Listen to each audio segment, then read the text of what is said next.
Alhamdulillah Bapak Ibu, bahagia banget kita bisa ngumpul malam hari ini. Kita berdoa, mudah-mudahan Allah catat berkumpulnya kita malam hari ini sebagai perkumpulan yang Allah berkahi. Allah catat sebagai perkumpulan yang jadi amal soleh, sebagai pembuktian kepada Allah bahwa kita kepengen jadi hamba yang lebih baik. Maka dengan niat itu semoga jadi pemberat segala bentuk amal kebaikan kita dan jadi penggugur dosa-dosa kita. Jadi Bapak Ibu, niatin meluangkan waktu 1 jam, 1,5 jam di depan layar, itu bisa dicatat sebagai ibadah kalau niatnya benar. Maka di awal ini kita setel dulu niatnya nih. Kita kan eh, sholat berapa menit paling lama? 10 menit ya. Bahkan kadang-kadang kurang dari 10 menit. Kita baca Quran paling banter berapa halaman kuatnya. Beda-beda setiap orang.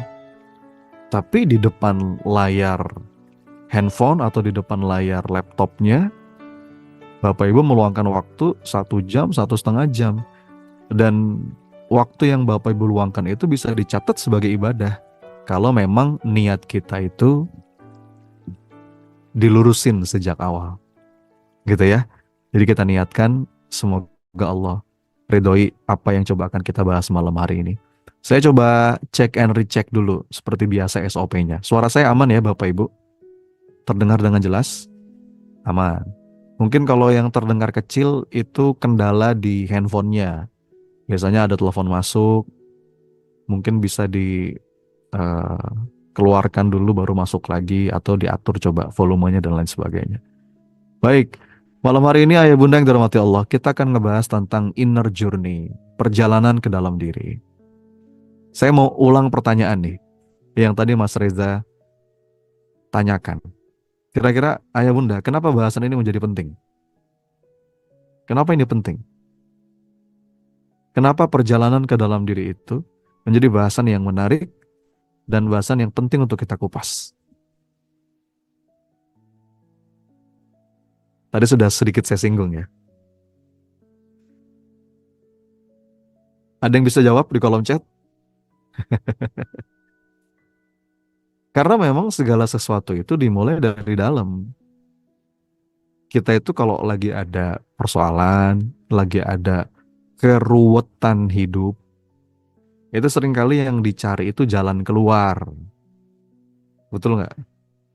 Padahal sebelum kita mencari jalan keluar, yang perlu kita temukan dulu jalan ke dalam. Ini penting nih.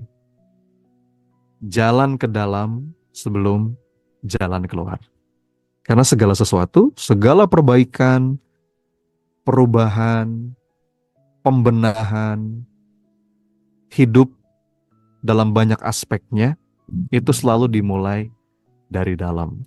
Nah, inner journey itu kalau dalam bahasa lain, saya menyebutnya perjalanan ke puncak hati, perjalanan ke puncak kolbu. Bagaimana nih kita menemukan jalan untuk sampai pada puncak hati, untuk sampai pada puncak kolbu. Kira-kira menarik kan untuk kita bahas? Semoga Allah bimbing lisan saya, apa yang coba kita kupas malam hari ini jadi hikmah dan inspirasi dengan izin Allah. Ya. Saya mau mulai dari sini kawan-kawan sekalian. Mungkin bagi yang baru pertama kali hadir, saya perlu kenalan dulu. Nama saya Sony, Bapak Ibu. Jadi selain sebagai seorang trainer, selain sebagai seorang life coach, saya juga seorang penulis. Alhamdulillah, dengan izin Allah yang Anda lihat di layar ini, beberapa buku yang sudah saya tulis dan masih dijual di banyak tempat.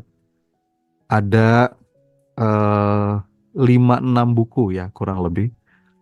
Dan ini beberapa di antaranya Alhamdulillah bestseller. Terjual lebih dari 10.000 eksemplar. Ada garansi langit. Bagaimana kita meyakini jaminan dari Allah agar dalam hidup kita nggak terlalu banyak khawatir. Ada judul buku saya berikutnya Menjadi Hamba. Ini juga perjalanan menemukan makna dan tujuan hidup. bahwa pada akhirnya the ultimate achievement, ya, puncak pencapaian kita sebagai manusia itu adalah menjadi hamba. Kemudian saya nulis Mencari Ikhlas tahun 2019. Orang yang paling bahagia, yang paling mantap hatinya adalah orang-orang yang ikhlas, orang yang sudah putus harapan kecuali hanya kepada Allah. Lalu 2020 saya menulis buku Menemukan Rasa. Jangan sampai kita hidup tapi putus rasa. Kita beraktivitas tapi hilang rasa. Ya. Dan yang terakhir, yang paling baru itu judulnya Surrender. Alhamdulillah. Insya Allah mohon doanya Bapak Ibu. Saya lagi nulis buku ke-7 ini. Sedang dalam proses, mudah-mudahan bisa segera launching. Ada yang sudah punya? Siapa yang sudah punya buku-buku ini? Oh, ada yang sudah punya semua, Masya Allah. Mbak Fida ya, atau Bu Fida nih sudah punya semuanya. Terima kasih ya atas apresiasi teman-teman yang selalu menanti dengan antusias karya-karya saya. Semoga niatnya ikhlas dan Allah terima jika ada inspirasi yang didapat. Belinya di mana? Banyak yang jual kok, cari aja di online. Kalau mau langsung fast respon bisa di Instagram PPA Book, cari aja ya, @PPA Book DM. Nanti ada linknya juga buat pemesanan. Atau kalau teman-teman mau cari di Shopee, di Tokopedia, insya Allah ada yang jual juga. Gitu ya. Tapi saya mau bilang begini, semua buku yang saya tulis ini, itu sebetulnya kata kuncinya adalah inner journey. Inner journey. Perjalanan ke dalam diri, perjalanan ke puncak hati. Mari kita mulai dengan sebuah landasan dasar psikologisnya manusia, teman-teman sekalian. Jadi, saya mau bilang begini. Sebagai manusia, kita itu punya kecenderungan. Coba, apa sih kecenderungan kita sebagai manusia? Sebetulnya dua aja. Kita tuh mencari kebahagiaan dan menghindari penderitaan. Betul nggak? Manusia tuh kecenderungannya dua tuh secara psikologis. Dia pengen bahagia dan dia nggak pengen menderita. Betul? Kalau boleh ditambahin tuh, turunannya ada 3. Setiap manusia itu 1 pengen bahagia, 2 pengen mulia, yang ketiga pengen selamat. Ya, bahagia, mulia, selamat. Itu yang paling diinginkan sama manusia. Kita nggak kepengen menderita. Makanya doa sapu jagat yang kita semua hafal, Rabbana atina fid dunya hasanah wa fil akhirati hasanah wa qina adzabannar.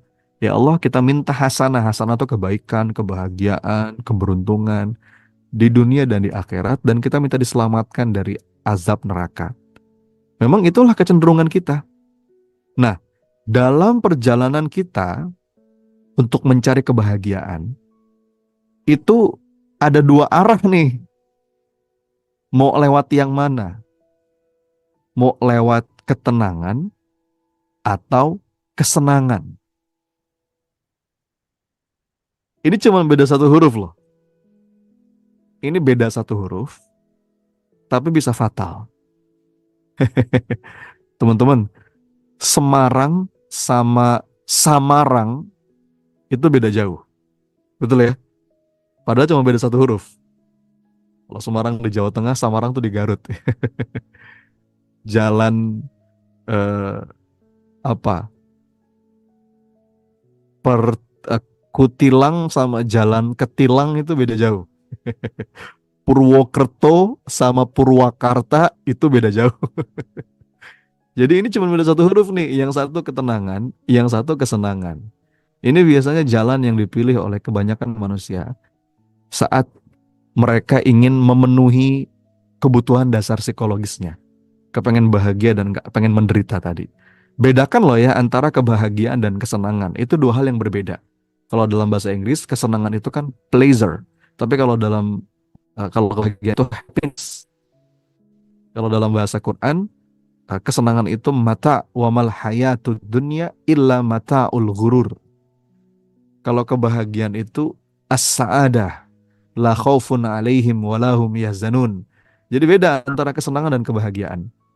Nah, kadang-kadang suka suka saru memang, ya suka tersamar.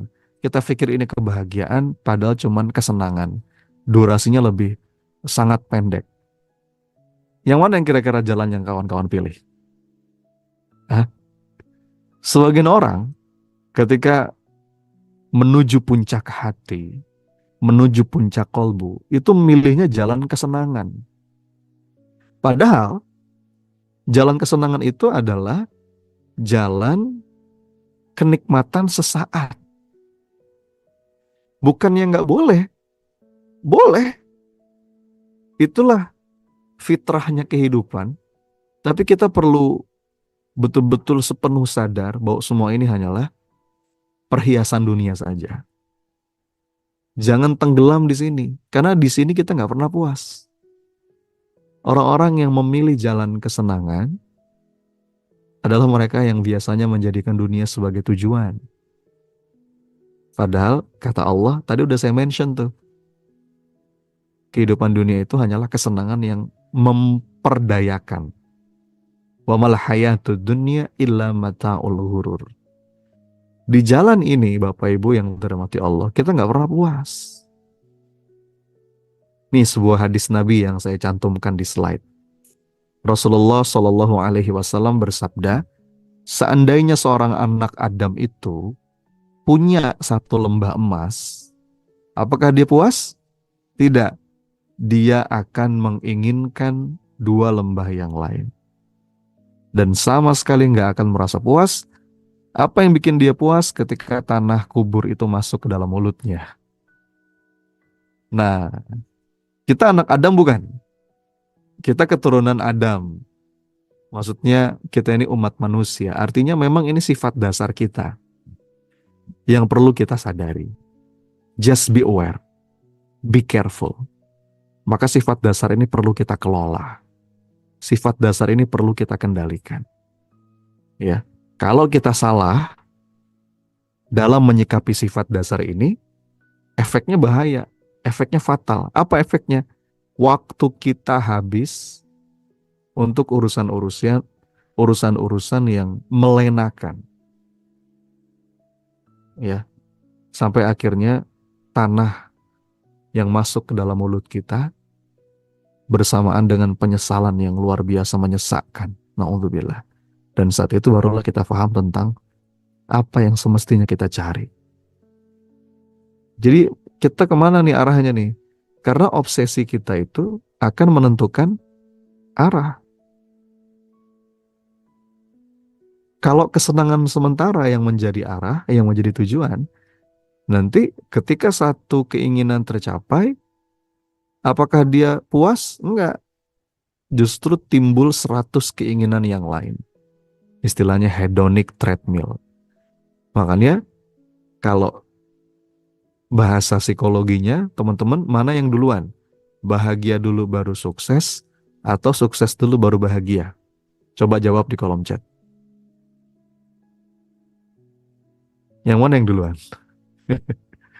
Iya, happiness first, success second. Itu bukan kata saya. Itu kesimpulan dari para peneliti. Tapi masalahnya banyak di antara kita berpikir sukses dulu baru bahagia. Nanti mas kalau saya udah punya ini punya itu, kalau ini udah saya raih, kalau ini udah saya gapai, baru saya bahagia. Nyatanya enggak. Kenapa? Karena apa yang kita inginkan terus bertambah, terus berkembang atau berubah. Jadi kepuasan yang dijanjikan oleh dunia itu semu. Nggak akan pernah bisa kita raih. Kalaupun ada, ya cuman sekejap. Yang kadang-kadang kalau kita salah jalan, kenikmatan sekejap itu harus kita bayar dengan penderitaan jangka panjang. Na'udzubillah. Ya, jadi kita perlu nyetel hati nih. Kalau kita pengen menuju puncak kolbu. Ada sebuah kalimat indah dari Imam Asy-Syafi'i rahimahullah. Beliau mengatakan begini. Ini saya tulis di slide ya. Idza ma kunta dza qalbin qanu'in fa anta wa malikud dunya sawa. Seandainya engkau punya hati yang qanaah, maka engkau sesungguhnya sama seperti raja dunia. Masya Allah. Teman-teman, siapa sih raja dunia itu? Raja Salman, Raja Brunei, sultan-sultan yang kita kenal. Mau sultan siapa? Sultan Andara, Sultan Depok, sultan siapa lagi? Jadi kita bisa punya kedudukan yang sama dengan raja-raja dunia kalau kita punya hati yang qanaah, kata Imam Ash-Shafi'i. Qanaah itu apa? Hati yang rasa tenang saat dia mungkin di posisi tidak memiliki apa yang biasanya dimiliki oleh manusia. Dia ridho terhadap bagian yang Allah tetapkan untuknya. Ini jangan salah paham loh ya. Qanaah itu dalam konteks pemberian Allah. Bukan merasa puas dengan kualitas diri. Salah.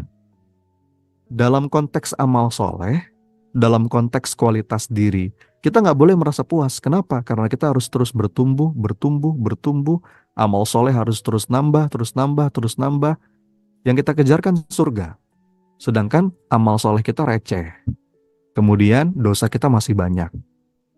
Dalam urusan amal soleh, kita nggak boleh merasa puas. Jadi untuk urusan akhirat, kita ngeliatnya ke atas. Untuk urusan dunia, jangan sering lihat ke atas. Nanti kita meremehkan nikmat dari Allah. Kan gitu. Kadang-kadang kita suka kebalik. Nah, qanaah ini dalam konteks bagian yang Allah tetapkan untuknya. Kalau kita bisa punya hati seperti ini, kita bisa enjoy every moment.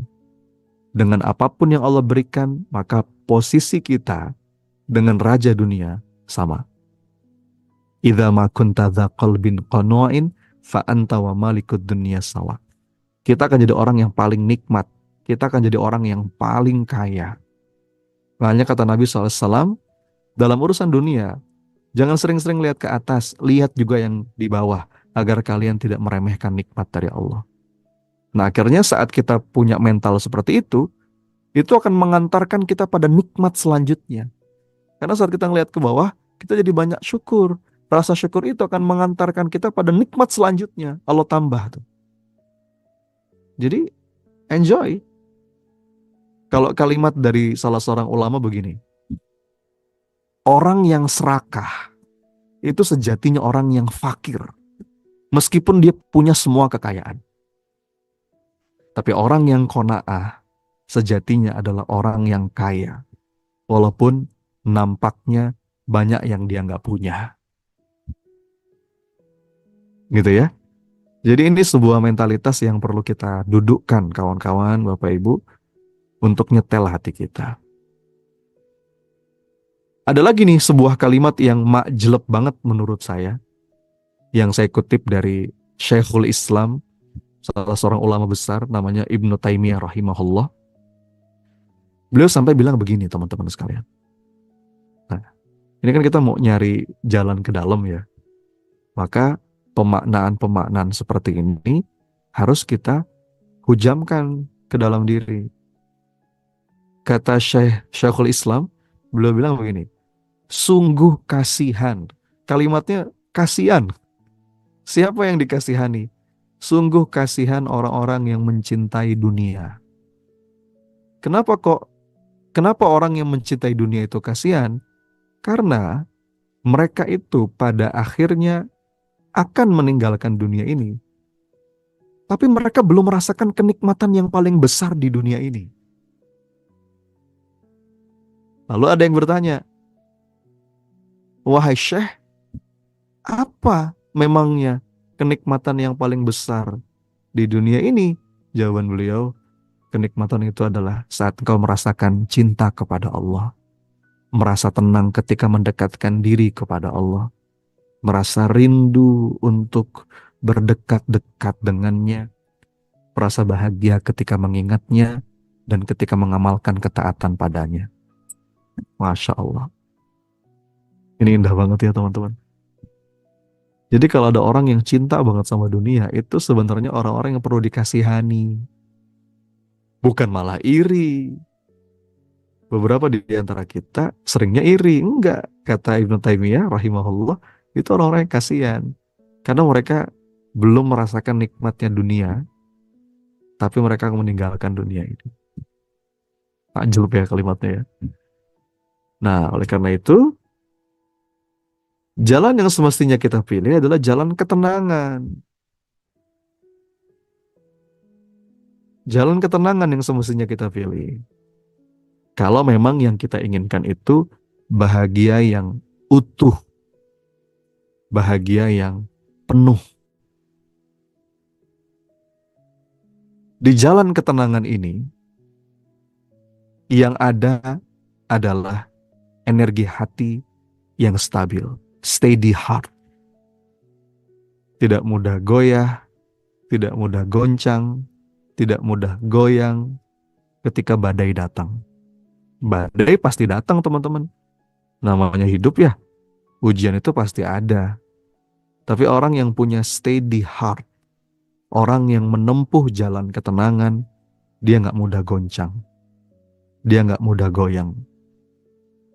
Ya, ayatnya, likaila ta'saw ala ma fatakum wala tafrahu bima atakum wallahu la yuhibbu kulla mukhtalin fakhur.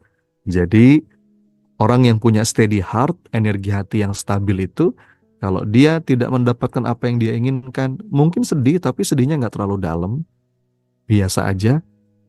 Kalau dia dapat apa yang dia inginkan, senangnya pun nggak terlalu berlebihan. Itu karakter orang yang beriman. Ya, jadi jalan ketenangan itu jalan kebahagiaan hakiki. Dari mana kita bisa menempuh jalan ini? Dari aktivitas hati yang benar. Aktivitas hati yang tersambung dengan Allah. Alladzina amanu wa tatma'innu qulubuhum bidzikrillah ala bidzikrillahi tatma'innul qulub. Quran surat Ar-Ra'd ayat ke-28 yang saya cantumkan di slide. Hanya dengan mengingat Allah hati itu menjadi tenang. Qalbu itu menjadi al-itmi'nan. Ya. Orang yang menempuh jalan ini, kawan-kawan sekalian, dalam kondisi bagaimanapun, posisi hatinya bisa tetap tenang. Meskipun mungkin ketika ngadepin masalah yang datang. Jadi ini kebahagiaan yang lahir dari hati orang-orang yang beriman. Hati yang selalu connected. Hati yang selalu tersambung dengan Robnya. Ya.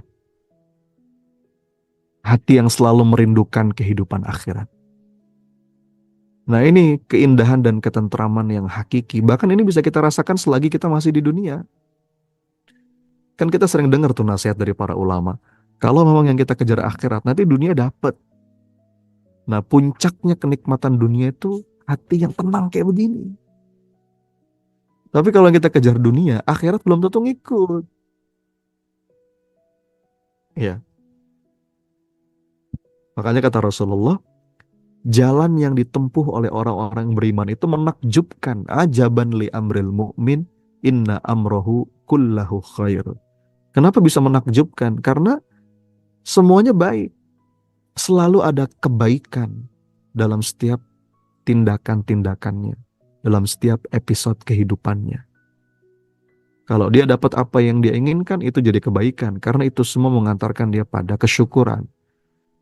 Kalau dia mendapatkan apa yang tidak dia inginkan, maka ujungnya juga kebaikan.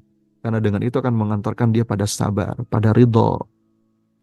Jadi, menakjubkan kata Rasulullah, jalan yang ditempuh oleh orang-orang yang beriman. Dan inilah jalan ketenangan. Dari mana sih datangnya ketenangan ini, kawan-kawan sekalian? Ternyata ketenangan itu hanyalah efek samping. Kalau bahasa Inggrisnya itu unintended side effect. Ketenangan itu adalah efek samping otomatis. Ya. Ketenangan itu hanyalah makmum dari apa? Dari keimanan dan penghambaan kita kepada Allah. Sakinah atau nafs al-mutmainnah itu hanyalah makmum, unintended side effect dari keimanan dan penghambaan kepada Allah. Jadi kita mau cari ketenangan kemanapun, ketenangan hakiki itu hanya akan hadir lewat satu jalan, jalan iman. Keyakinan yang bulat, keyakinan yang kokoh, keyakinan yang utuh, Allah itu ada, Allah itu maha mencukupi, Allah itu maha mendengar, Allah itu maha tahu segala isi hati, Allah itu nggak pernah mengecewakan hambanya, Allah itu nggak tidur, Allah itu nggak ngantuk, dan Allah itu maha mencintai, Allah itu maha sayang, Allah maha segala-galanya. Keyakinan yang utuh, Allah itu maha menguasai segala sesuatu tanpa terkecuali. Dan memang keimanan itu perlu terus kita pupuk, ya. Iman itu nggak bisa diwarisi, itu perlu kita tumbuhkan. Kan ada tuh nasyidnya. Iman tak dapat diwarisi dari seorang ayah yang bertakwa. Dia tak dapat dijual beli, gitu kan? Gak bisa. Itu perlu kita sungguh-sungguh ada dalam diri. Dan efeknya adalah inner peace. Efeknya adalah ketenangan yang hakiki. Ya. Nanti gandengannya sama berserah. Jadi iman itu ada beberapa unsur. Ada keyakinan utuh, ada berserah dengan penuh, dan side effect-nya dada yang lapang. Ya. Iman itu menghasilkan itminan. Iman itu menghasilkan sakinah. Jadi dengan kita ikut berbagai macam majelis ilmu, itu kan satu niatnya. Semoga dengan ini Allah betul-betul menganugerahkan kepada kita iman yang terus bertumbuh, bertumbuh, dan bertumbuh. Nah, bagaimana kita menempuh perjalanan untuk menemukan makna perjalanan ke dalam diri, sehingga akhirnya kita menemukan puncak ketenangan yang hakiki. Nah, journey-nya itu malam hari ini yang coba saya bahas, ada 3 kata kunci kawan-kawan sekalian. Ada 3 keyword. Apa 3 keyword itu? 3 kata kunci untuk menemukan makna di ruang dalam diri kita. Inner journey. Pegang 3 kata kunci ini. Karena 3 keyword ini akan menentukan seberapa mantap hati kita. Seberapa mampu kita pada puncak kedamaian. Apa itu 3 kata kuncinya? Maksud, zuhud, sujud. Coba diulang kawan-kawan. Maksud, zuhud, sujud. Saya coba akan kupas satu-satu ya. 3 keyword ini mudah-mudahan bisa menjadi pegangan dalam perjalanan kita ke dalam diri. Pegangan dalam perjalanan kita ke puncak hati. Pegangan dalam perjalanan kita menemukan ketenangan sejati, kedamaian yang hakiki. Maksud, zuhud, sujud. Yuk kita bahas satu-satu. Siap? Kita bahas yang pertama. Keyword yang pertama adalah maksud. Apa itu maksud, teman-teman sekalian? Maksud itu kan bahasa Arab yang udah diserap ke dalam bahasa Indonesia kan? Ya. Maksud dan tujuan gitu. Jadi maksud itu sebetulnya bahasa lainnya purpose. Ya. Tujuan, arah hidup. Bagaimana kita menemukan Allah, ridhonya Allah sebagai the ultimate purpose. puncaknya tujuan hidup kita. Jadi orang yang menemukan puncak hati, orang yang akan menemukan kedamaian hakiki saat dia berjalan ke dalam diri, adalah orang-orang yang sudah lepas hidupnya dari kecenderungan apapun kecuali kecenderungan hanya kepada Allah Subhanahu wa Ta'ala. Apa yang menjadi maksud hidup kita, kawan-kawan sekalian? Ini perlu terus kita jadikan bahan muhasabah. Siapapun yang tujuannya dunia, seberapapun banyaknya harta yang mereka punya, seberapapun luasnya aset properti yang mereka punya, semua itu kalau tidak jadi jembatan untuk menemukan Allah sebagai maksud hidup, maka tidak akan pernah bisa menghilangkan rasa sempit dalam hidup kita. Makanya ada perbedaan antara banyak dan lapang, sedikit dan sempit. Beda tuh. Beda. Banyak itu belum tentu lapang. Setuju nggak? Sedikit itu belum tentu kurang. Belum tentu sempit. Betul kan? Ada nggak di antara kita, mungkin kita pernah ngalamin di masa-masa hidup kita yang lalu, atau ada cerita-cerita di sekitar kita. Kayaknya sih banyak, tapi kok kurang terus. Ada yang kayak gitu? Nah, itu di antara tanda ketika barokah sudah hilang. Jadi banyak itu belum tentu lapang. Sedikit itu belum tentu kurang. Ya. Nah, orang-orang yang maksud hidupnya adalah Allah, dia udah nggak pusing lagi dengan apa kata orang.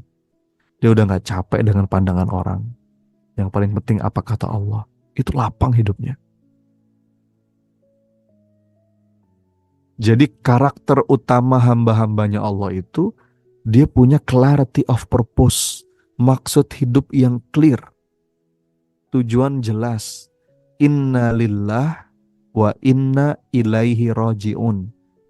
Saya ini datang dari Allah, milik Allah, dan akan kembali kepada Allah.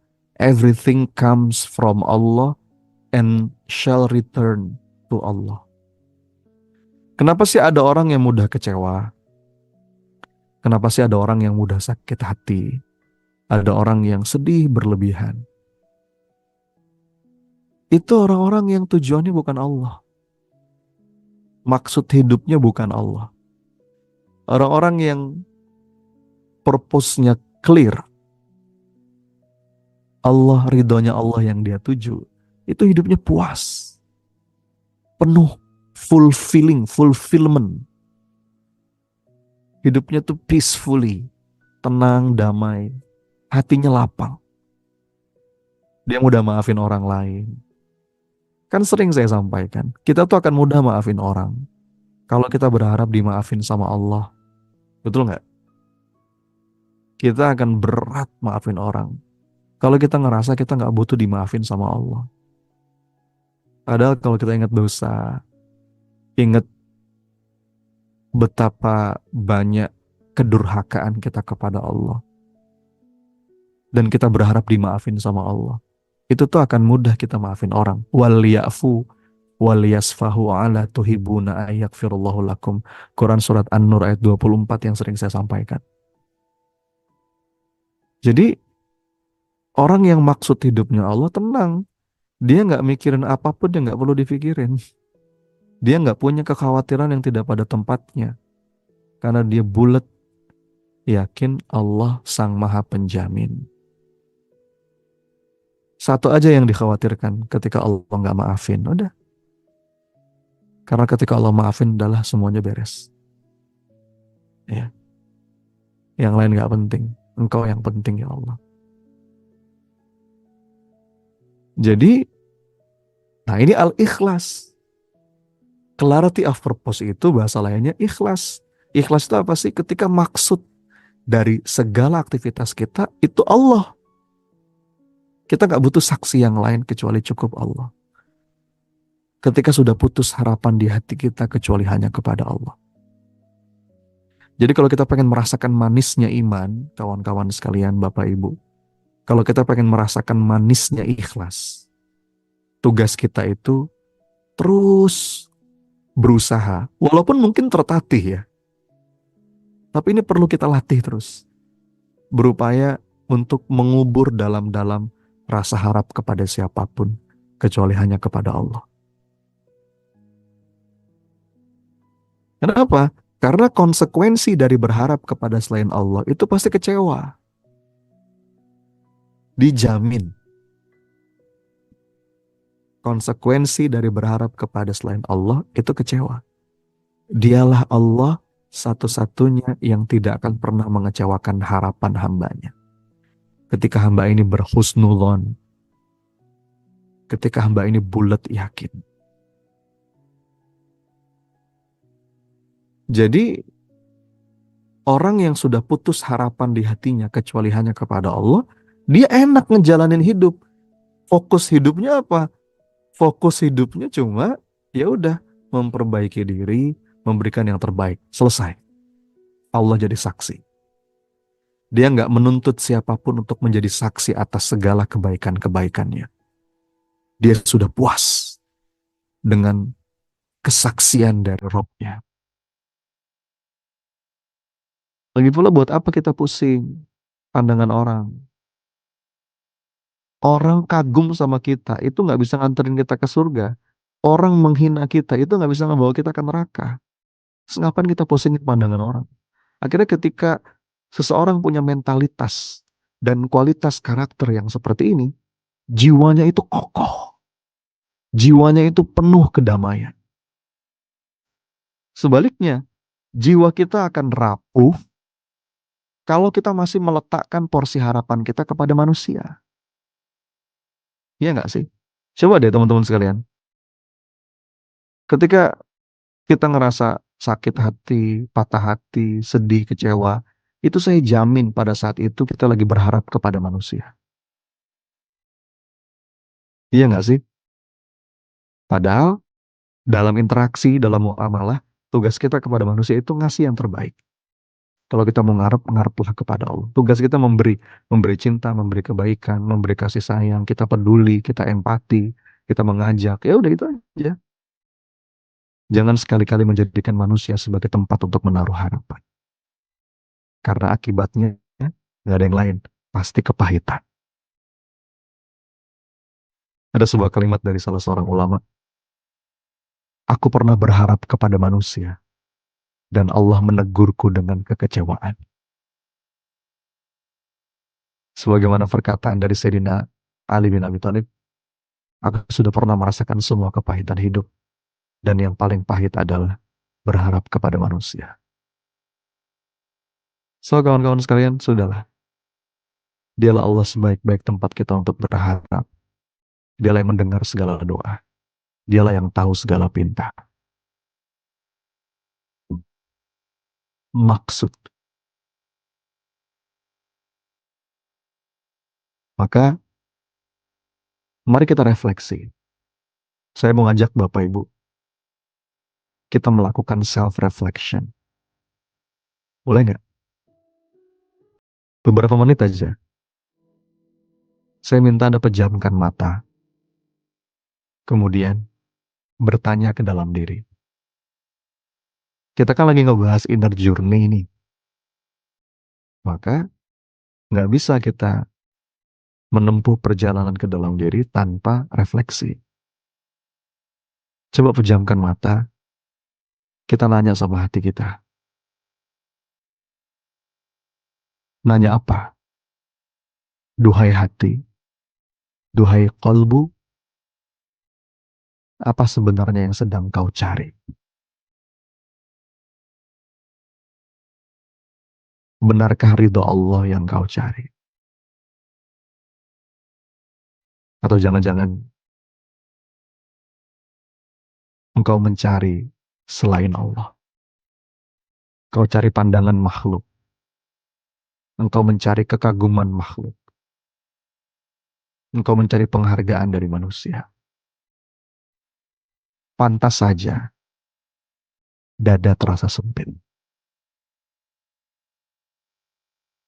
Duhai hati, apa yang sedang kau cari? Maka mari kita baca doa ini Bapak Ibu, kawan-kawan sekalian. Ilahi anta maksudi waridhaka matlubi. Duhai Allah, Engkaulah maksud tujuan hidupku, dan ridhomu lah harapanku. A'tini mahabbatika wa ma'rifatika. A'tini ridhoka wa rodina bikulli qadaika khairihi wa sarrihi. Duhai Allah, karuniakan kepadaku rasa cinta padamu dan ma'rifat kepadamu. Karuniakanlah kepadaku ya Rabb rasa ridho padamu dan ridhomu kepadaku atas segala ketetapanmu, enak atau enggak enak. Hamba udah kapok ya Rabb berharap dari makhluk. Hamba udah capek ya Allah. Aku pernah ya Rabb berharap kepada seseorang dan Engkau menegurku dengan rasa kecewa. Maka jadikanlah ya Allah hatiku ini bulat hanya berharap kepadamu. Ilahi anta maksudi waridhaka matlubi. Amin ya rabbal alamin. Gitu ya, teman-teman sekalian. Nah itu bisa dipraktekkan tuh. Setiap kali habis sholat, duduk aja sebentar. Bertanya ke dalam diri. Yang ditanya hati kita sendiri. Duhai hati, apa yang sedang kau cari? Duhai qalbu, apa yang sedang kau tuju?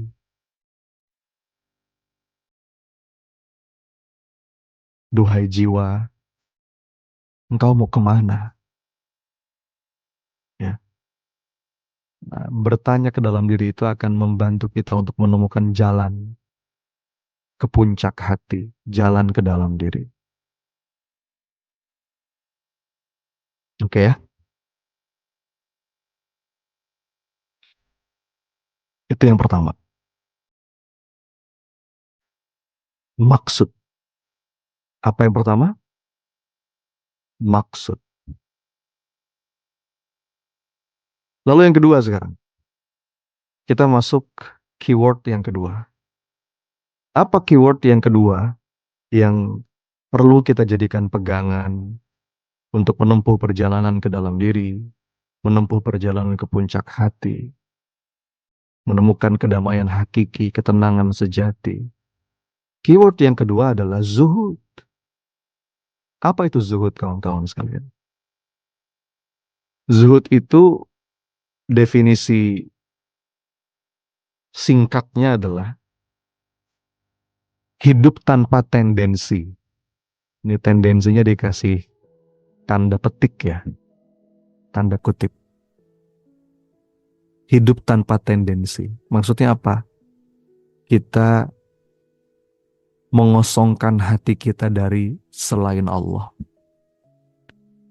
Kita jadi hamba yang merdeka.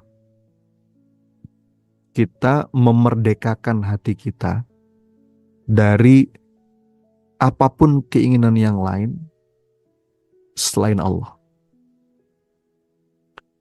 Hidup tanpa tendensi bukan berarti kita nggak boleh punya keinginan. Namanya manusia, masa kita nggak punya keinginan? Punya dong kita keinginan. Tapi kita perlu paham, tugas kita itu meminta ikhtiar. Selebihnya, apapun hasilnya, itu kita bahagiakan tanpa syarat. Karena semua pasti baik dari Allah. Jadi zuhud itu melepaskan hati dari apapun selain Allah, pengaruh dunia, dan tidak menjadikannya sebagai tujuan, tidak menjadikannya sebagai harapan, tidak menjadikannya sebagai sandaran.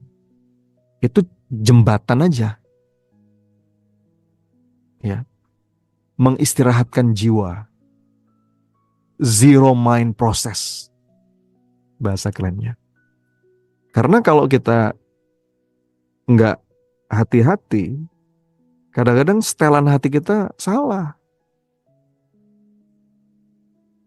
Saat zuhud ini nggak kita perhatikan. Bagaimana setelan hati yang salah? di saat kita terjebak dalam jebakan keinginan. Istilahnya itu desire trap.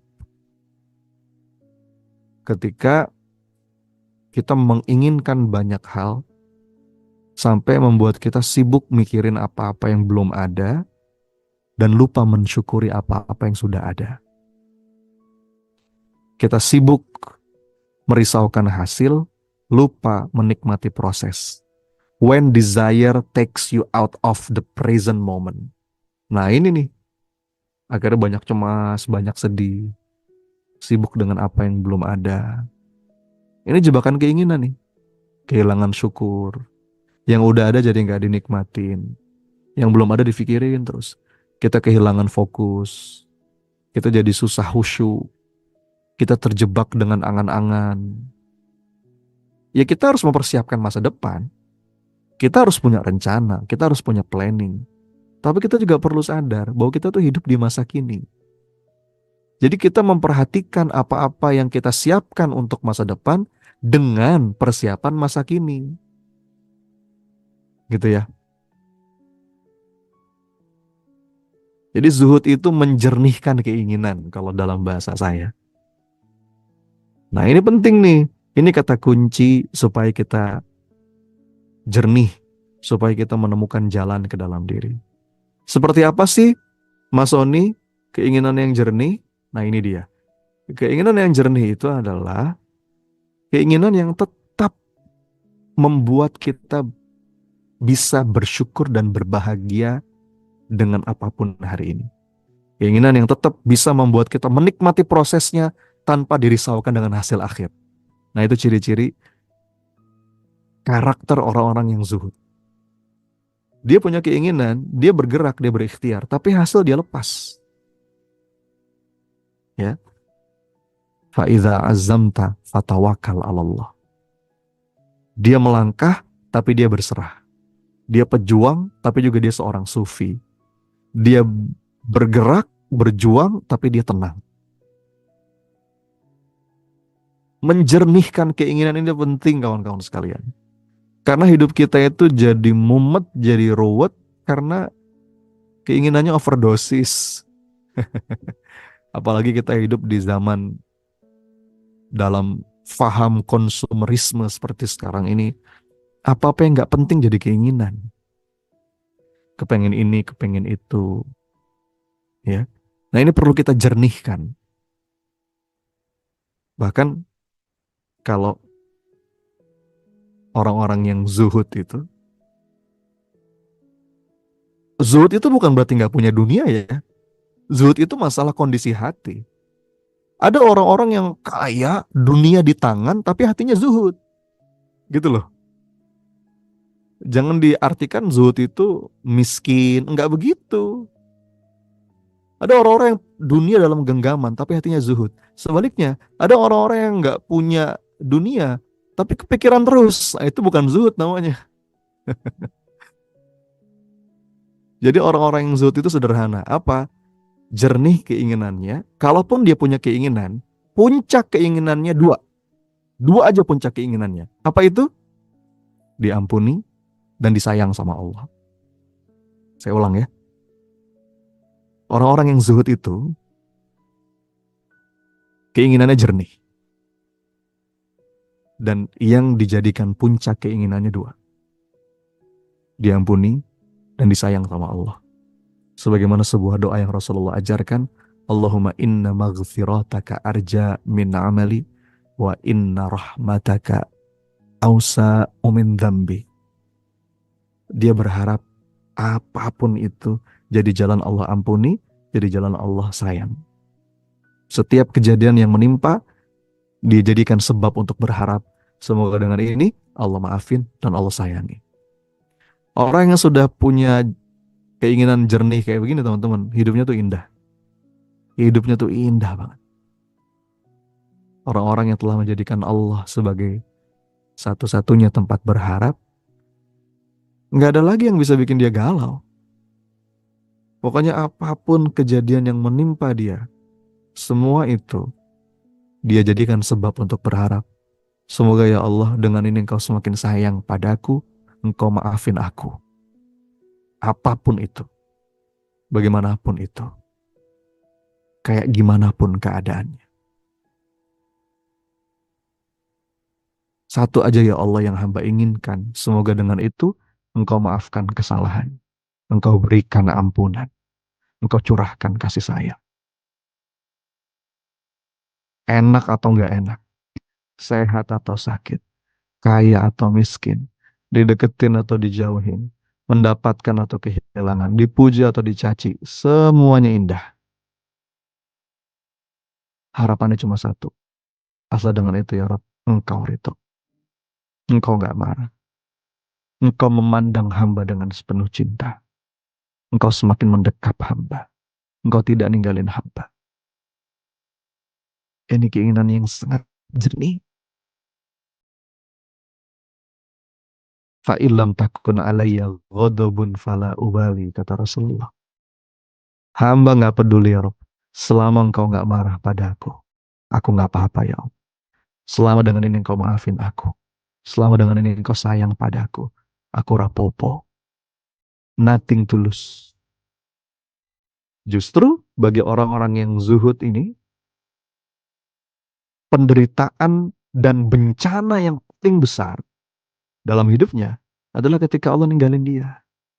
Ketika Allah nggak peduli lagi sama sama kita. Ketika kita dibiarkan tenggelam dalam kesenangan yang melalaikan. Na'udzubillah. Semoga kawan-kawan sekalian, di sisa umur kita yang mungkin nggak lama lagi ini, kita bisa merasakan kondisi hati yang kayak begini ya. Kondisi hati yang murni, kondisi hati yang bersih, kondisi hati yang jernih, kondisi hati yang bening, berharap disayang sama Allah.